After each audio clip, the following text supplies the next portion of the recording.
and welcome back to the Hands Up If You're Human podcast, an ongoing series of conversations dedicating to exploring and celebrating the messy reality of being human. Truth is, there is nothing any of us can think, say, do, or experience that isn't 100% human. So it's time to drop the shame and the guilt, accept everything that we are, and start working to create the lives we really want. Lisa, I am so glad we are back to doing this. How are you? Yeah, same. It feels like a long time, right? Has been a long time. Yeah, and also I just want to point out that, as you probably can hear, we've changed the intro slightly, and it's the first time I heard it, and I love it. So yeah, great. Today, because you liked the last one, but you've only just told me after 12 episodes that every time you heard the last one, you were sat there going, Jesus, Wyndham, this is really long. Yeah, but it was good, but it was just too long. So yeah, Right. well done. Lovely. Yeah, loaded question. How am I?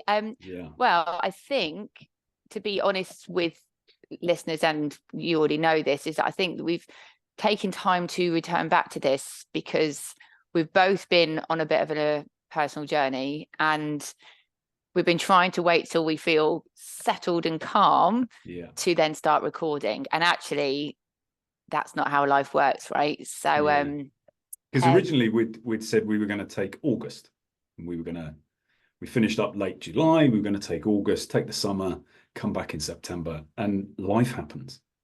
Yeah. And that life does happen, and we're not going to stop that or be able to control that. No. So yeah, it's been a bumpy transition into autumn. I'm very much, as you know, I talk about seasons. So I had quite a fun, vibrant summer, full of all sorts of wonderful things. And then really excited about getting back to routine afterwards. And it's just feels like one thing after another has just kind of stopped the vision and the idea that I had. And me accepting that and also dealing with it, so my poor dad had a fall off a ladder just a couple of weeks ago. So that's had a big impact on us all. And just things have just got uncomfortable at times with life choices and where things are going for me at the moment. So I think I said to you yesterday, I feel a bit like a fake. And this was the bit that suddenly resonated really strongly with me, because we have sort of tried to get a date in the diary to do the first episode of season 2 over the last month, probably. We've sort of been trying to figure it out, and it's never quite felt right. And when you sent that note and I read feel like a failure and a fake, it was like, holy shit, that's how I've been feeling. And it was this whole kind of, well, let's talk about that, because it's not just because it's you, and it's not just because it's me. It's human. It's this build up of expectation and the roles we put ourselves in, that we suddenly then have to face the fact that, oh, I thought I knew what I was doing. I've no idea what I'm doing.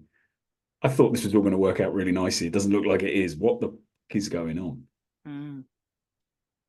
So I haven't just talked about why you've been feeling this way. So it'd be interesting for you to share that with me a little bit.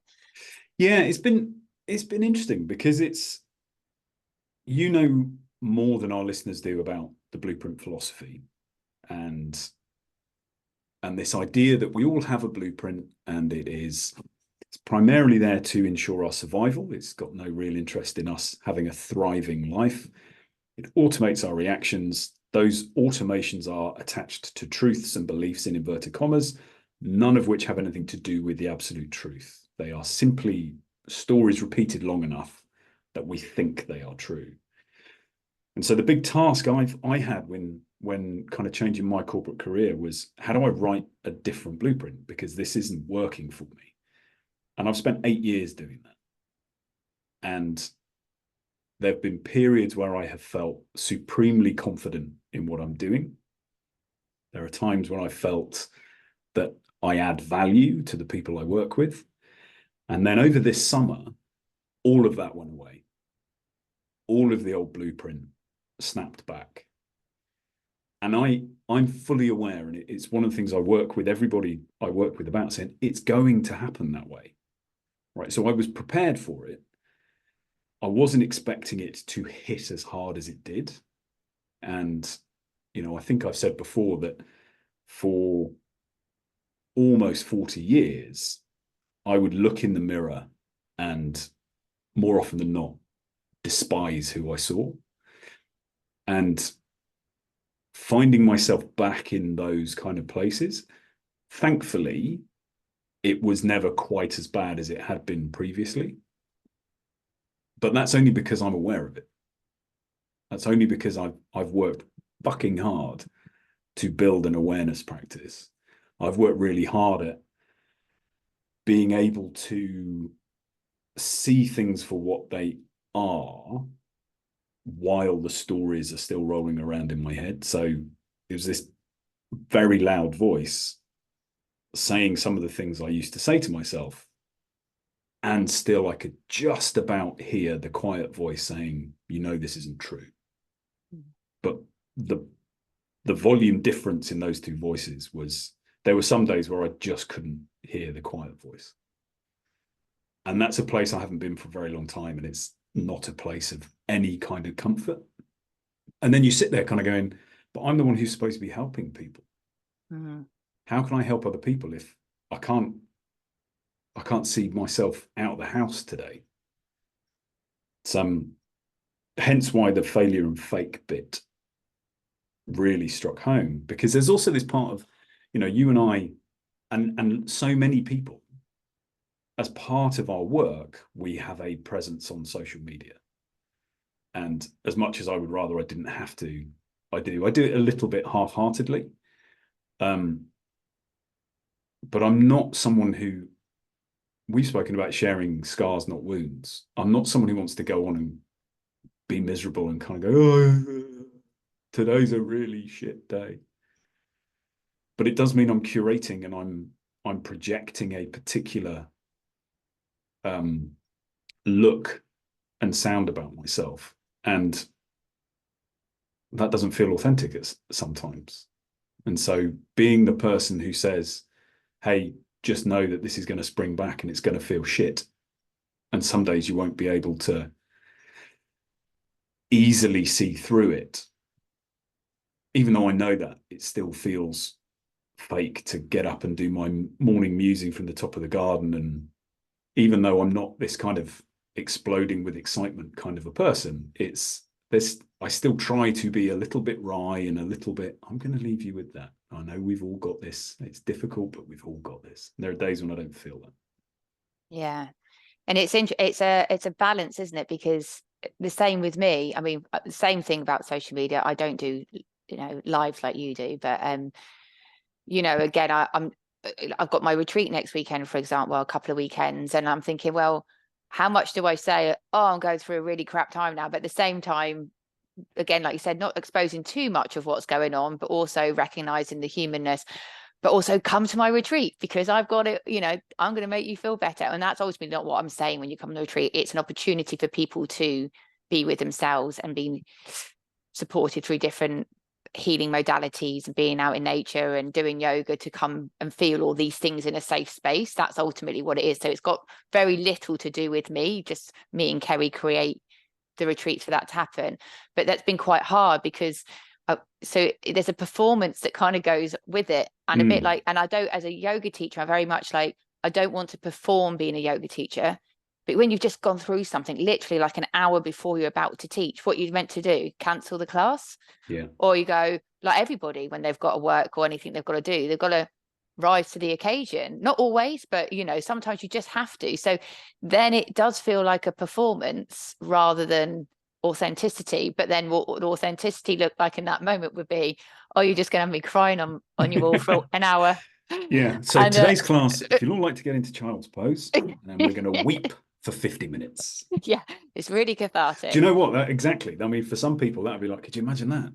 I'd pay for a class like that every now and then. Well, I tell you what does happen is my classes do become a lot better because I'm often, when I'm in something, when something's going on for me, having to really dig deep. So the wisdom or what I need to hear or the depth of something is quite profound. And often when I get other people come back to me going, God, that really resonated with me today, blah, blah, blah, blah, blah. And I go, oh, there you go. Like, in those moments of what feels like a crisis in my own personal life, sometimes the best work comes out of me, but I've tailored it to not be the blubbering mess, and I can do the greeting of everybody and listen to what's going on, because that is the role. That is not the role. That is part of being the in the front, being the teacher and being the guide. But the fakeness comes from is like, I'm telling you all to do this because I need to be reminded to do this, because I actually can't do this at this moment in time. Yeah, go on. I know, I know all of it. I know all of this, but I can't implement it right now. And that's the interesting bit, right? It's this internalized association between knowing some of the things that we would benefit from and in the moment not being able to implement them equals I must therefore be fake. Mm-hmm. But how often in your teaching do you sit there and kind of go, this is 100% of the time? Once you've learnt this technique, it's effortless. You just swan through life, breathing into your ujjayi breath, balancing everything.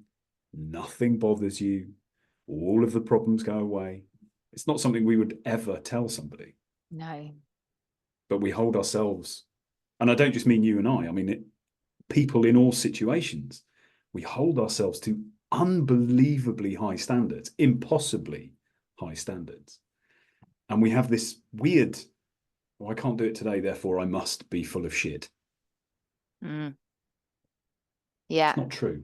No, it's not true. And actually, what I think, from these podcasts and the feedback from them is the relatability of us being real, like about, oh, that's good. That makes me feel better. Actually, someone said that to me yesterday, said, oh, it just made me feel better that you've said that, because I have that going on as well, or whatever, go, oh yeah, it is important to share a little bit sometimes of that vulnerability, that humanness. I think it's actually really important. I mean, as we know, and we were saying, I do hold my heart on my sleeve anyway. I'm not scared of talking about my own stuff, but I'm also like, what I recognize is I do need to talk things out. Like, so coaching for me is important, just to hear my voice. And that's what makes me remember when I'm the coach and, I've got someone else who's come to me, it's that whole thing. They want to be heard. You don't need to agree, don't need to guide, like, really, but it's an opportunity to go or solve anything, but it's a sounding board. And it helps to create that space between the emotion and the thoughts.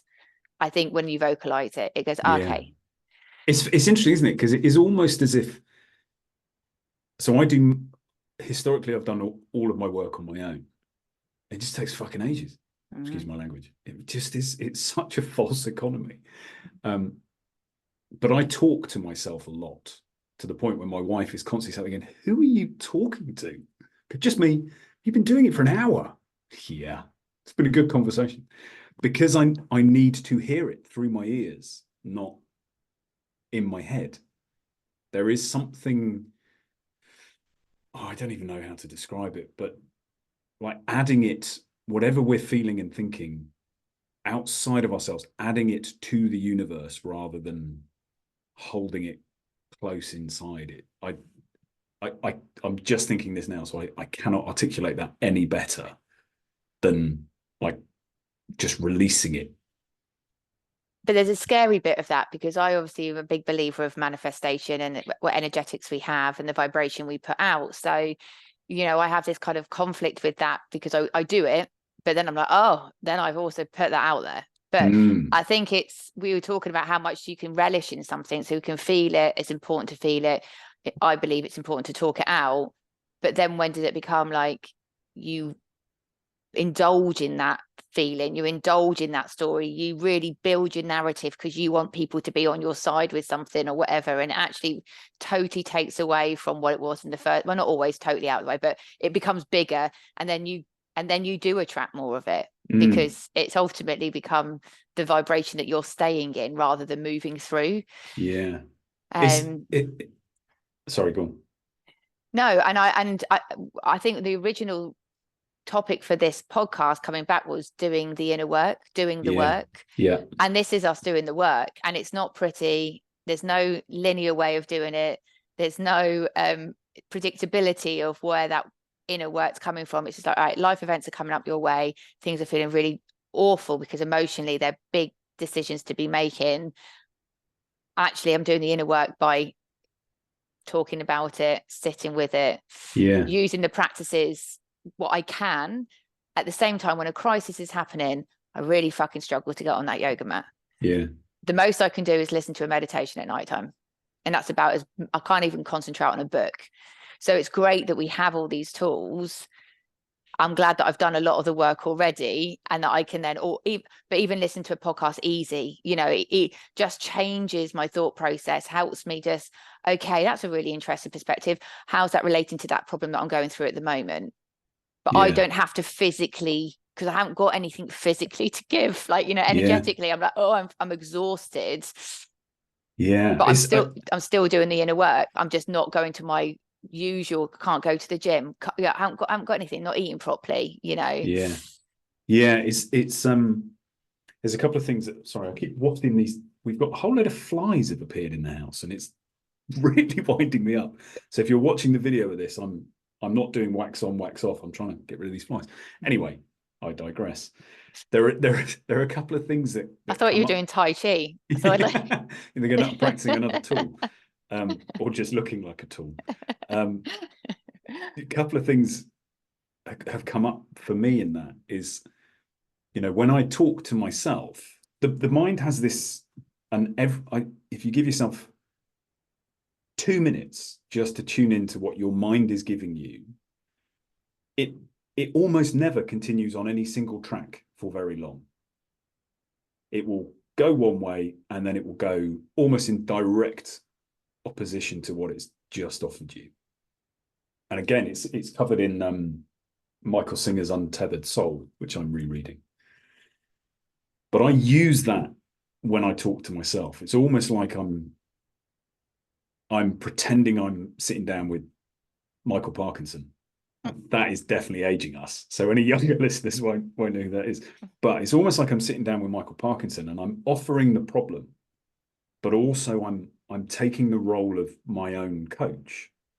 And I find when I do that, every now and then, just this little nugget crops up. So I fully accept your point about manifestation, and a potential way to counteract that is to talk to yourself as if you are your own coach. You're playing both parts, because our mind can do it.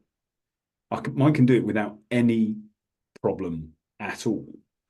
But it's bringing our awareness to the fact that that's what we're doing. We're tasking our brain and our mind. Go, all right, you're going to witter at me all day anyway. How about you be productive with it? I want you to play both parts. And it will. But you've got awareness to go, oh, I recognise I'm saying that same thing again. Oh, that's interesting. That thought process has come up again. Or I'm using that same language to explain that to myself. Right, I'm going to rethink that. I'm going to re-say that. Where a coach would normally be like, for example, you're really good at this. Hang on a second. Can we just take what you've just said there? Let's, and then you go, you're stopped in your tracks. So it is interrupts the process. Interrupts the process, where I think if I was doing what you do, which I think I do as well, it's, you haven't got an object, someone who's not emotive or connected to it, giving you the opportunity to disrupt it. You can go off on a tangent. Like you said, you follow your mind. It was a practice we had to do at the ashram. You follow your thoughts to the end. Where does it go? They don't ever stop, if you like. Yeah. So it's interesting. That's all really interesting as well, isn't it? Because we have all of these pieces of advice and these little snippets, and we talk about, or we've spoken previously about, these kind of one-line quotes that you have to know a lot. You have to have done a lot of work for them to make real sense, because they strip all of the nuance and complexity out of us as human beings. I saw one just before we came online from Eckhart Tolle, and I love the book The Power of Now. It's There are elements of it that I still struggle with, but fundamentally, I think it's a brilliant book. And his quote, I'm not going to get it exactly right, but it was basically like, the more time you spend in the now, the less pain and suffering and fewer problems you will have. Now, to a degree, I understand what that means. And if you just take it at face value, that makes it sound like by doing all of this work, you will eliminate problems in your life. And it's just not true. It just is not true, fundamentally. And it makes it sound really easy to do that, being the now. Exactly. Being the now. I mean, we live in a world that, even drives me nuts that even when I've like go to look at something online, oh, I'm going to look at that, then something pops up, I've got to press the cross on this. So you're constantly like being not in the now because you're being distracted all the time, everything. So I feel like I've been on on overwhelm. So even those things I'm going, well, life's not even helping us to be in the now. We were, the bloody garden centre in September, they had fucking Santa Claus and they've got the trees up. God. As if we're going to confuse the children as well. Like, oh no, we're getting ready for Christmas. Like we're not, collectively, there isn't this support to be in the now. Yeah. We know that the now only exists because it does. It absolutely. But those bold statements and I know, as we know, I send lots of those quotes out and stuff on social media. It's not easy. It's helpful to be reminded or to go, oh, be curious about that. But you're right, the complexities of making that actually a reality. And I think that's where my frustration comes, because I know all of this. Why can't I do this in this situation right now? Why can't I apply all of this wisdom in the now? And the fact that one of my podcasts we did, we talked about how grateful I am for all my life lessons and how I was riding a really, really good wave. And it was like, they talk about being in the flow, being connected to your heart center, heart-mind connection. I know that feeling. I'm lucky enough now to have had experiences of that. So I know how that flows. So therefore, when it isn't flowing, when it is completely and utterly like everything feels conflicting, it fucks me up. Again, sorry for my language, going, oh, what am I not seeing now? What am I not learning? I know that this is a lesson. How do I move through it? Yeah, but and that is the question. I know this is a lesson. How do I move through it? But it isn't a question that we have at our fingertips all of the time. It just isn't. No. And this, I have taken a number of kind of leaps of faith, and I don't mean faith as in a religious faith, but a leap of faith for me is accepting something you have no evidence for, and holding it, believing in it. And so there are a whole load of these that I now have, and one of them is that it's like, this is, even though, I mean, I have plenty of evidence for this one actually, but that whole kind of, it's never going to be easy all of the time. There will be periods of ease and they'll feel amazing. And we almost certainly won't pay them as much attention as we would benefit from. And they will definitely be over faster than we would like.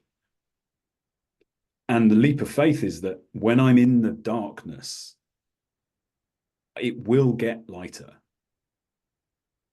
But when you're in that old blueprint snap back, awareness practice fallen away, don't have the energy to get out of the house and move your body, don't have the discipline to get on your mat, don't have any of those things, that becomes incredibly difficult to hold that.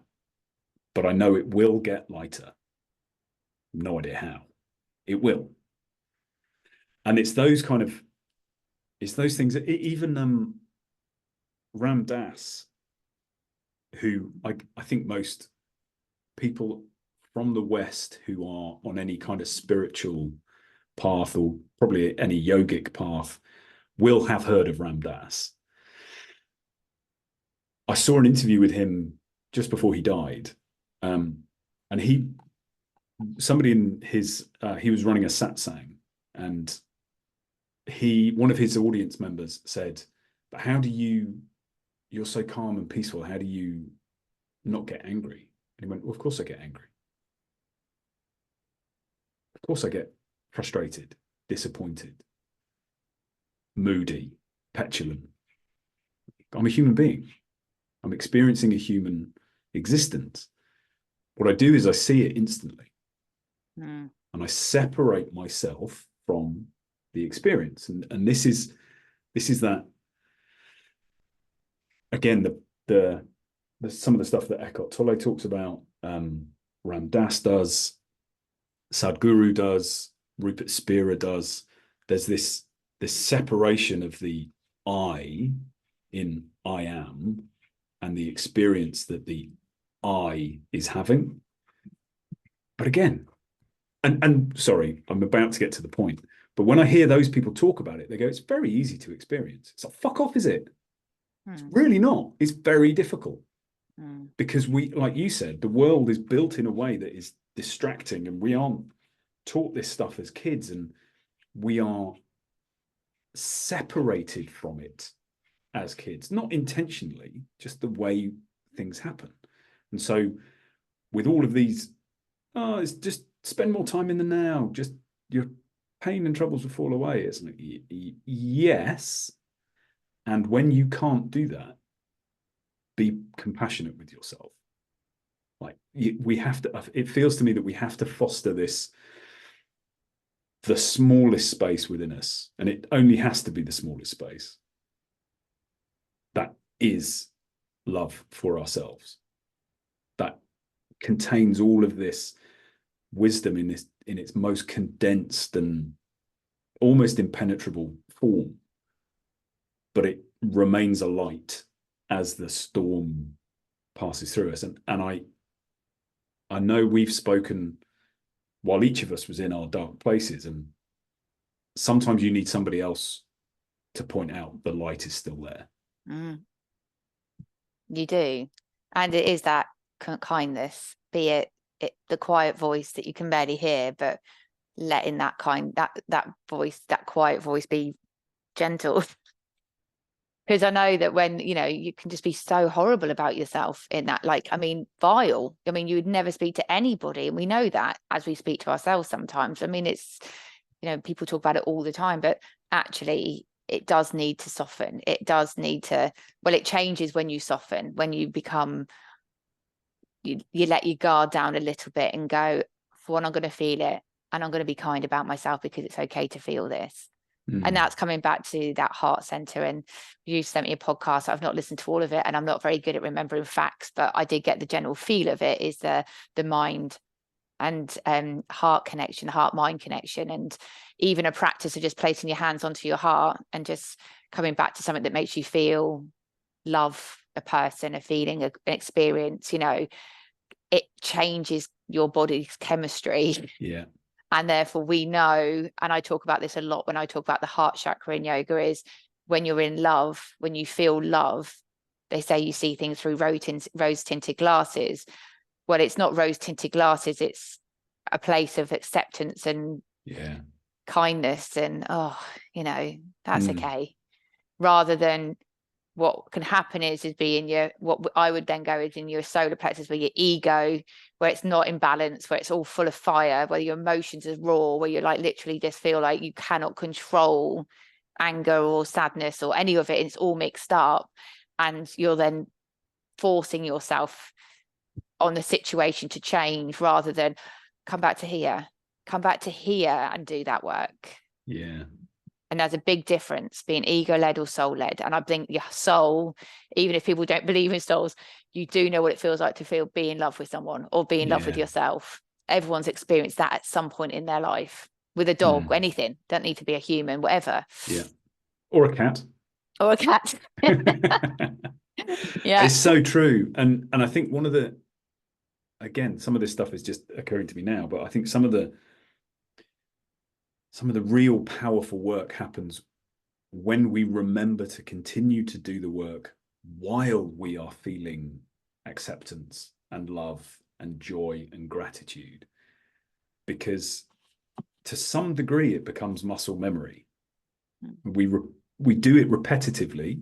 We bring our awareness to it while we feel great, so that when inevitably that particular moment of joy, of happiness, of love, of acceptance, whatever it might be, passes, we've still got the echo of the work going on in our body. Even when the storm comes in, the vibration of the storm meets the echo of the work we've done. And whilst it may overpower it to some degree, doing the work when we feel good is the path to being able to cope when we feel shit. Mm-hmm. And that's what self-care is having yourself topped up as much as you can when you can. Yeah.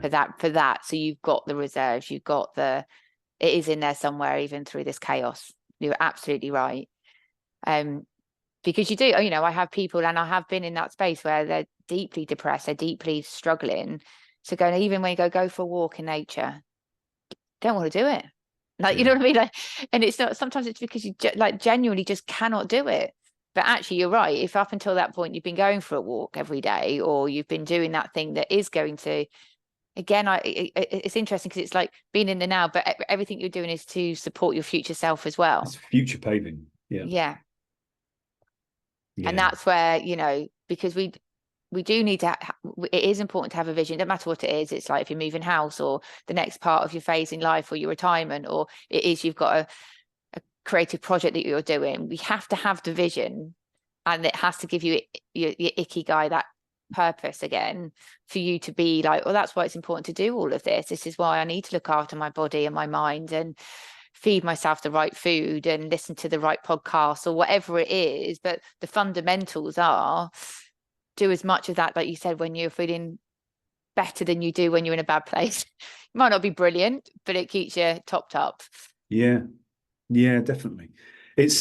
But people only come to us, well, for me, not always, but normally when they've ridden the wave enough that they've been in that, they're in that dark space, and they're just poking their head out and going, I need to do something about this.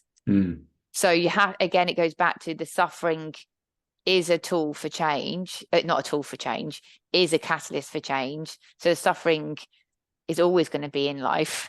And I think, and that's where we have the choice. Do we choose to find whatever modality it is, it's, try things out, or are we going to stay in that suffering and indulge in that suffering?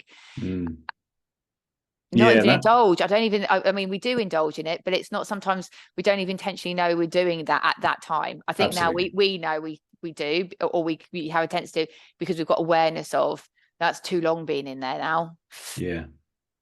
But equally that only comes after a very prolonged period of being in it. It's like, how many years of struggling or suffering, and certainly for my case professionally, it's 20 years to finally then go, this is bullshit, I don't need to, what? There has to be a way out. And the reality is there is, but it's not an easy path. No. The thing I also wanted to quickly cover, because we've spoken about feeling of failure and our particular experiences over this kind of last 8 weeks, 10 weeks. I was really interested by your use of the word fake. And we've spoken a little bit about authenticity, but I just kind of want to explore that a little bit more with regard to where does the definition of what we should be come from that we're failing to meet, and therefore feel we're being fake. Well, again, I think it's this like absolute delusion, like delusional kind of world that we live in. And the pretty picture. I mean, people say it all the time, even like, if oh, look at you being a beautiful pregnant lady, or like, your beautiful baby's bottom with the Pampers nappies, or this is what retirement looks like with advertising and whatever. And I think that it's because we're being fed that lie that this is what it's meant to look like. It's fake. It's fake. But I think I've probably sometimes, I'm not faking it, but like you said, don't want to expose too much of myself. So you've got to get people wanting to come and be taught by you, be coached by you, come on retreats with you. So there is an element of that's a little bit of a game you're playing. That feels like a therefore conflict, doesn't it? it does, and then if you're not being that, and when I am like, there's times when I really genuinely am like, I feel really good, like I absolutely want to share this because I'm feeling absolutely amazing. I want people to experience it, and there's much more of that in my life than the opposite, by the way. So that's it. But then when it isn't that, then I'm like, well, I'm being fake, because I'm kind of feel like I'm then selling a lie to everybody that if you come and do all these things with me, you're going to feel literally like all the adverts show you, you're literally going to be walking around like not a care in the world. And I think that's where I then feel like I'm a fake. I've not got my shit together all the time. And I've got a feeling you guys think I have, or a lot of you might do. I'm really glad you've said that, because that faking thing, we talk about don't put people on pedestals. I have a sense, self-generated, of how people view me. They don't tell me how they view me. I don't ask them, but I have a sense of how people view me. And that ends up formulating the role I play, or I think I have to play, in the relationships I have.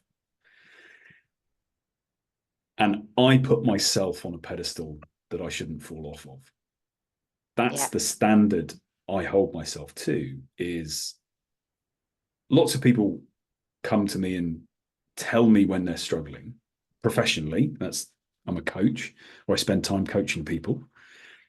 And you're right, most people I work with come to me at I won't use the word crisis, but at a point where they really don't know what to do.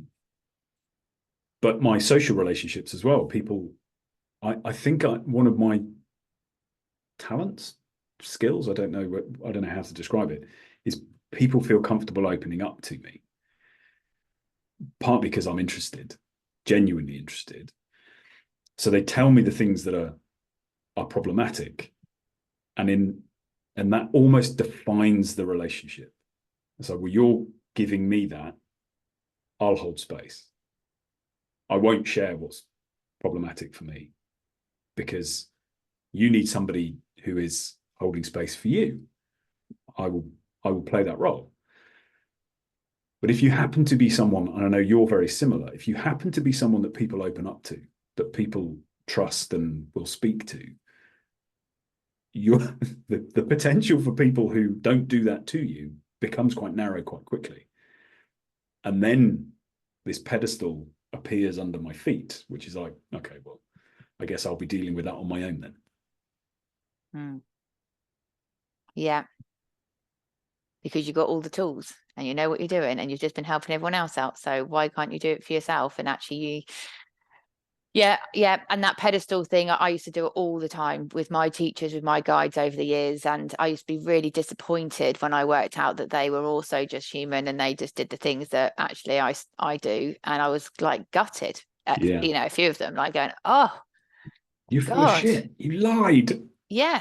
Like, I thought you were magical. I remember one of my teachers, I absolutely thought he was amazing. And it's absolutely fine that he smoked weed, but like 6 months a year, was clean as a whistle, taught yoga, really, really intelligent, absolutely changing experience for me and many other people around his. But then 6 months a year, we go, well, sod that. I'm going to go and just be, not practice any of those things. And I was like, what? I thought you lived all the time. And I do know people that do live cleanly and live a very yogic life all the time, and I think that is incredible, and I think that's a good way to be living. But even that was just like it was a lesson for me, going, oh, okay, right, doesn't mean he was a shit teacher at all, just meant he was human, and there's things that he does in his personal life that I wouldn't say was the yogic path as myself. I'm not renouncing everything. I'm not deciding to become a Swami. I did think at one point in my life I was going to do that, and that was the way, and I'd live at the ashram, but that's not, I'm meant to be living amongst everybody else, having all the same human experiences, and And that doesn't mean I'm a fake. It just means that I'm relatable. Do you know what? I think it's the opposite. It feels unbelievably fake to me. And it's one of the things I struggle with how,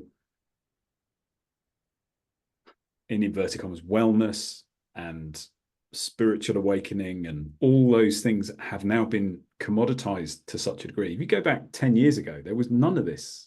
This conversation was not prevalent. No. It was laughed at. And there are the kind of 4 stages of, at first it's ignored, then it's laughed at, then it's attacked, and then once the system's figured out how to monetize it, it goes mainstream. And that's where we are. It's been monetized. But the way the monetization is following the tools of marketing, the approach of marketing, which is guarantee outcomes, make it look easy, make it look quick. Ta-da! Whereas actually, the reality is your mentor or guide or teacher or whoever it was who spent 6 months of a year living clean and 6 months living like a human being, that's authentic. That's like, do you know what? I don't have the energy to do this consistently. There are parts of the fallible human existence, those indulgences and things that, yeah, it's not great for my body, but do you know, every now and then I like to let rip. It's fine. That feels much more authentic to me than someone who is sat there saying you just need to be in the moment. And I remember being at the ashram and feeling very, very in the light and connected in the now for the first time ever in my life. And my dad, bless him, was dealing with all sorts of stuff going at home, like big stuff. And I would be on the other end of the phone saying, "Oh, it is how it is, Dad. You know, it's obviously how it's meant to be." Because I was in a light-filled environment where everyone was doing the inner work, and we did mantras to the food so it had good vibration, and I believe in all of it because I lived it and I felt it. But the reality is that yes, stuff does come up when you live in a spiritual community, because of course it does, because you're with other humans, but you then come back into like this life, and then it's like, yes, that does all apply. But Jesus Christ, it's not that easy to do it. And sometimes it's really it's annoying. And it's really annoying if someone's telling you to do that when you're going, I don't like feeling victimized, and I don't like hearing people feeling a victim of their circumstances. I think we go through a stage of that when we're trying to process something. I do think that. I think it's actually, I'm starting to realize it's an important part of it, going, why me? Why is this happening? Why is this like, and then you have to, and then I've learned to go, take the eye out of that. It's not about you. It's not because the world's against you. Stop being the victim of that. It is an opportunity to grow. And it is, I am grateful for it when I'm through the other side. But when I'm in it, I can't bear it. I'm angry. Yeah. The ego is why me, why me, why me, why me? And that's part of that journey. Yeah. There is this why me doesn't have to stay the lament that it sounds like when we first say it. It doesn't have to be this why me. Starts off that way. And then if we can bring our awareness to that, to the simple fact that that is what is happening, we just change the tonality. So instead of being why me, it becomes why me? Why now? Why this? Why am I here to have this experience? What can I learn from this? How can I grow from this? The question stays the same. We just change the tonality. Well, just change the tonality. It's super easy. Yeah, the pain that goes, suffering that goes in that. But also, like, I think that for me, I try and because I have believed in my soul readings and going to readers and things that feel quite far-fetched for some people, and I get that you need scientific proof. Understandably, I get that. But I've been told many times that you've picked a really challenging path for your soul growth. Well, I've even questioned that, going, well, but when is it going to be? When is it going to be the one that tops me over the edge? that lesson that you're teaching me? When is it that actually enough now? Like, I get it. I get it. I'm learning quickly and I'm trying to move forward. But so I've been questioning even my beliefs. I do believe in all those things. I haven't gone against, but all of a sudden I'm questioning everything. And I don't think that's a bad thing to do either. I think it's because I think that, you know, it's that positive discrimination. I talk about it a lot in yoga, like, especially this time of year. It's a time of letting go. It's a season of change. That's how we talk about it in elemental yoga. It's connected to the lungs and the large intestines. Okay, if we're going in the Chinese medicine side of it. So I'm just overlapping a few things that I've been taught along the way. And the lungs will hold sorrow and grief, really, if it's out of balance. And it's also very connected to the heart center. So we feel very, if it's the opposite and we're balanced, it's positivity, love, openness, you know, spaciousness. You know, we're like, the large intestines that's exactly what it does. It holds on to nutrients which will support our body, and it releases all the toxins that we don't need. Out of balance, as we know, causes all sorts of problems. A lot of people have got IBS. Lots of people have problems with their digestive system because they haven't got the mindset to be. I'm not saying it's always just because the mind isn't connected to the body properly. There's a disconnect, but it can get irritated, get inflamed because it doesn't know what to hold on to and what to let go of.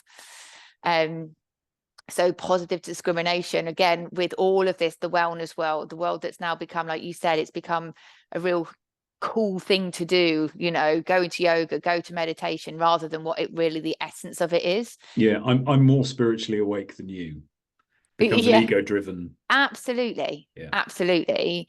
I've done more courses, I've done this, like, yeah, it's like, it's bonkers. Yeah. So therefore you do have to have that internal check-in, like, do I really believe in this? Like, is this actually true? Because there's so much fake out there as well. Yeah. And even things I believe in, I know people will question me and challenge me, and that is okay. But because I've had an experience with it and it felt right for me at the time, and I can't, because intuitively it feels right, because when I'm quiet and I sit with it, not because I want it to be right, then I will keep doing that practice, or I'll keep going back to that reader or whatever.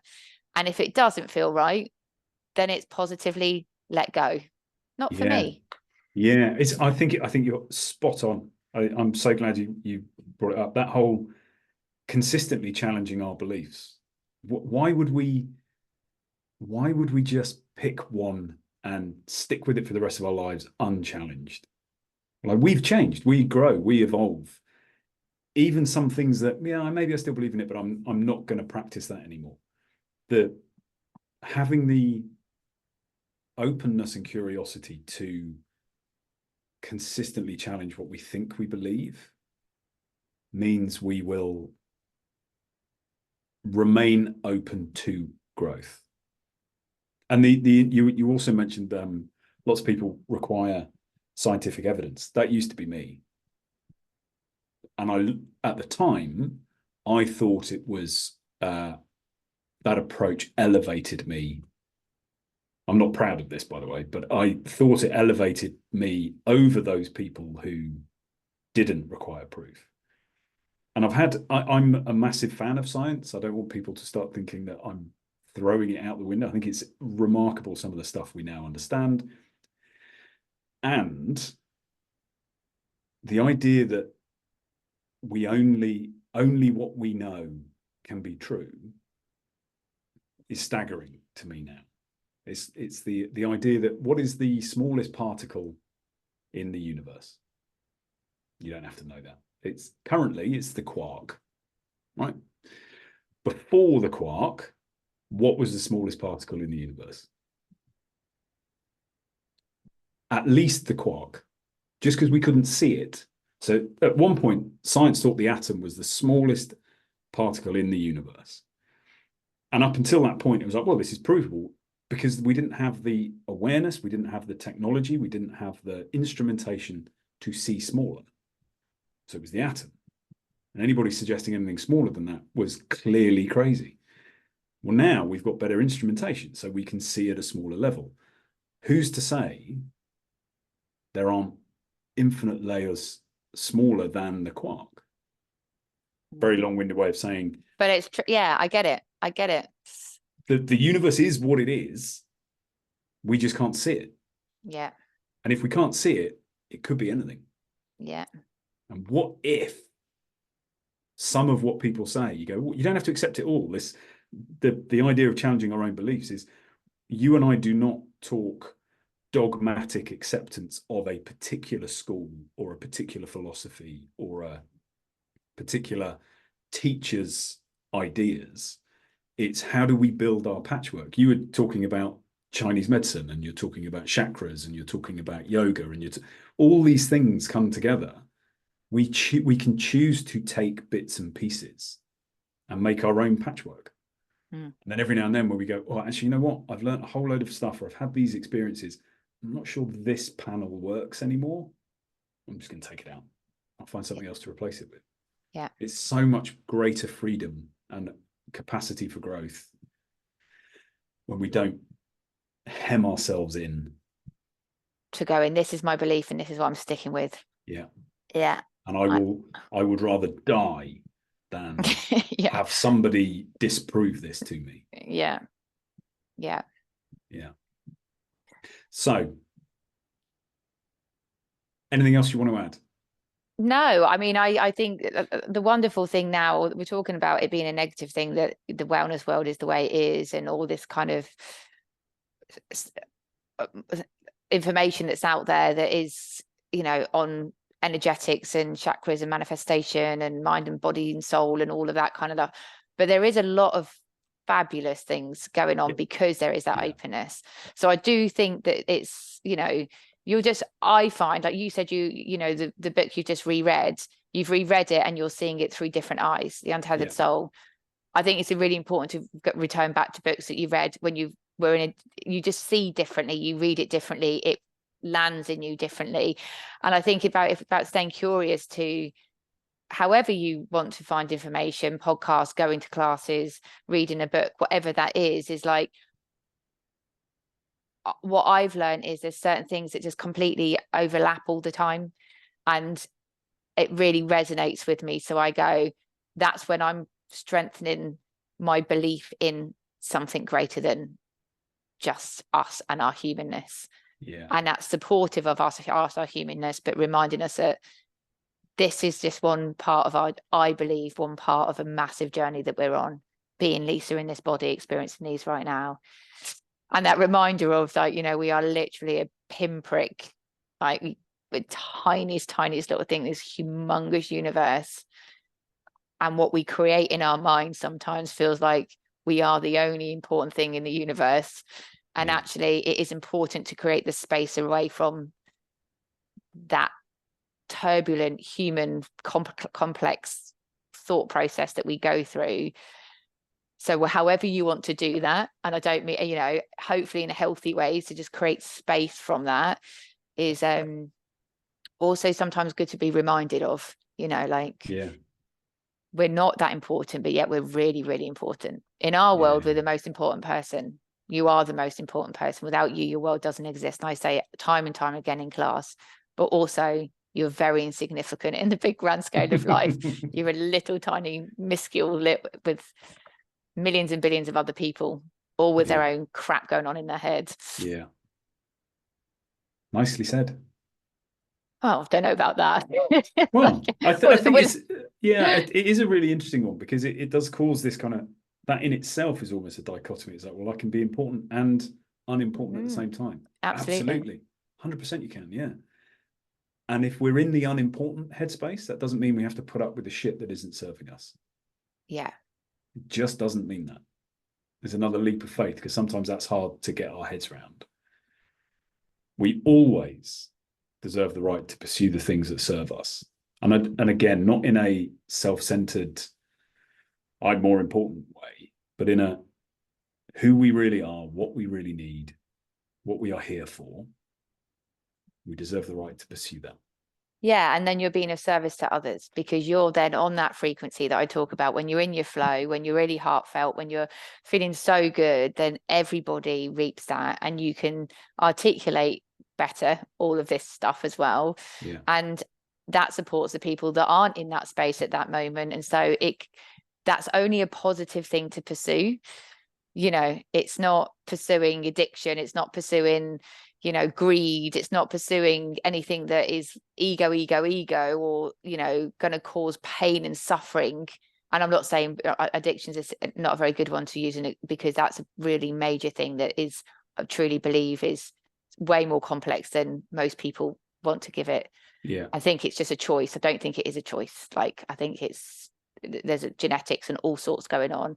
But what I'm saying is, like, how can it be a negative if you are pursuing something that is bringing you joy and happiness and making you a better person, a healthier person? And that's when people say, I haven't got enough money to go on a retreat, or I haven't got enough money. People will find the money to do all those things. I've got a lady at the moment who found the money to come to me for coaching because she's going through an absolute crisis, and it's really benefited her, and you can see it reaping through her, you know, not because of me, but because she gave. So never feel selfish. That's what I'm trying to say for self-care, and that finding, you know, like, it's really more important and more helpful, not just for you, but for everybody around you, if you do make that a really important priority for you. Yeah. Because I think we feel guilt. There's a lot of guilt if you spend money on that, or you spend time being curious, or, you know, and I don't, and that's another thing that it's not serving anybody, feeling guilty. Yeah. Pursue what you love doing, whatever that is. Yeah. And those moments when you feel like a failure, those moments when you feel like you're just a fake, see them for what they are: inevitable and not true. And if you can work with that, then maybe while the times are good, you can put the effort into establishing the muscle memory and the tools and the approaches that will see you through the darker times. Definitely. So we didn't actually talk about who wraps up. Oh, go on. Do you want me to? Yes. Of course I do. Thank you so much, Lisa. I'm really pleased that we've just done the episode. Yeah. We are planning a slightly different cadence and a slightly different approach to this season, certainly in the initial period. As Lisa alluded to at the beginning, there is a lot going on, professionally, personally, all sorts of things happening. And at the moment, she mentioned her dad earlier as well, there are finding a commitment to 4 episodes a month is an unreasonable expectation. So Lisa will drop into episodes as and when she can. My understanding is that there's a commitment to do one of these longer form episodes a month. Other than that, we will also be looking at whether we can get some interesting guests on who can help. And there will be times when you just listen to me or not, or skip that episode. Anyway, we are extraordinarily grateful for those of you who are listening. We would love to hear any of your feedback, any of your ideas, any of the topics you would like us to cover. You can email us at handsupifyou'rehuman@gmail.com. You're obviously listening to this, but you can catch up on YouTube. We are both on Instagram. Lisa, how would people find you on your social medias and website? Yeah, so on Instagram, I'm the Yoga Being Lisa, and website, same, Yoga Being. If you just put the Yoga Being in, it normally just comes up, so don't worry about the .co.uk. Yeah, and Facebook, I think because I'm old school, goodness. I know my Facebook has probably got the most followers and probably gets the most traction, really, which is interesting. But it's because that was all there used to be when I first started my yoga studio. So yeah. That and flyers. So yeah, Facebook, you'll find me on there, the Yoga Being page as well. So yeah, and get in contact with me through those channels. And if you want to have a chat or find out more about what I do, then I'm always open for, you know, an informal conversation via good old fashioned telephone. Wonderful. You're so retro. I know. And if anybody wants to look into me and my work, you can find me at wyndhamjames.com. I am also the Blueprint Coach _Wyndham on Instagram. I turned my back on Facebook many years ago, so you won't find me there. But anyway, we will leave you with that. Thank you so much for listening. Please share this with anyone you think may benefit, anyone who's struggling. And one or both of us will see you next time, and we will both speak to you again soon. Take care. See you later.